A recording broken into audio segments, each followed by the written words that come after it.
کھنڈرات کا منظر پیش کرتی یہ عمارت کوئی بھوت بنگلہ نہیں بلکہ منی لندن کے نام سے مشہور شہر میرپور کے معروف علاقہ کھڑی شریف کا ایک ہائی سکول ہے۔ مسئلہ کشمیر کو اجاگر کرنے والے عالمی چیمپئن اور صدر آزاد کشمیر بیرسٹر سلطان محمود چودھری کا یہ آبائی حلقہ ہے، جہاں سے ان کے کزن چودھری ارشد حسین متعدد مرتبہ ممبر اسمبلی منتخب ہو کر وزارت کے منصب پر فائز رہے ہیں۔ سابق ممبر اسمبلی و سابق وزیر چودھری رخسار احمد کا تعلق بھی اسی حلقہ سے ہے۔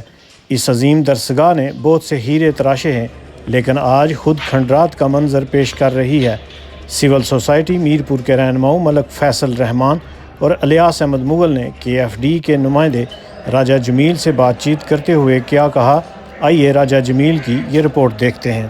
بالکل اس وقت میں موجود ہوں government boys model high school Afzalpur کے مقام پر۔ 25 ستمبر 2019 کے آنے والے زلزلے نے جہاں پر کھڑی شریف کے جو انسٹرکچر ہے اس کو مکمل طور پر تباہ ہو گیا اور جو تعلیمی ادارے ہیں وہ بھی اس کی زد میں آ گئے۔ اس وقت ہم government boys model high school کا جو ہے ہم نے وزٹ کیا۔ اس وقت ہمارے ساتھ کچھ سول سوسائٹی کے لوگ تھے، انہوں نے بھی اس ادارے کا وزٹ کیا۔ جب ہم نے اس تعلیمی ادارے کے ہیڈ ماسٹر صاحب سے جانا کہ اس ادارے کے حوالے سے، تو ان کا یہی کہنا تھا کہ جو ڈسٹرکٹ جو ایجوکیشن آفیسر ہیں انہوں نے اس ایک نوٹیفکیشن کے تحت جو اس ادارے کی جو بلڈنگ ہے اس کو بچوں کو بیٹھانے سے سختی سے منع کیا ہے، لیکن جو بچے ہیں وہ گراؤنڈ میں تعلیم حاصل کرنے پر مجبور ہیں۔ سخت گرمی کے عالم میں اس وقت جو بچے ہیں وہ گراؤنڈ میں بیٹھ کر تعلیم حاصل کر رہے ہیں۔ اس وقت ہمارے ساتھ کچھ سول سوسائٹی کے لوگ موجود ہیں، ان سے جانتے ہیں اس حوالے سے ان کا کیا کہنا ہے۔ جی، تو بلڈنگ کی حالت دیکھ کے بہت افسوس ہو رہا ہے کہ یہ گرنے والی ہے اور کسی بھی وقت یہ بلڈنگ گر سکتی ہے۔ میں حکومت سے پوچھنا چاہتا ہوں کہ یہ بلڈنگ گرتی ہے اور بچوں کی اگر موات ہوتی ہیں تو اس کا ذمہ دار کون ہے؟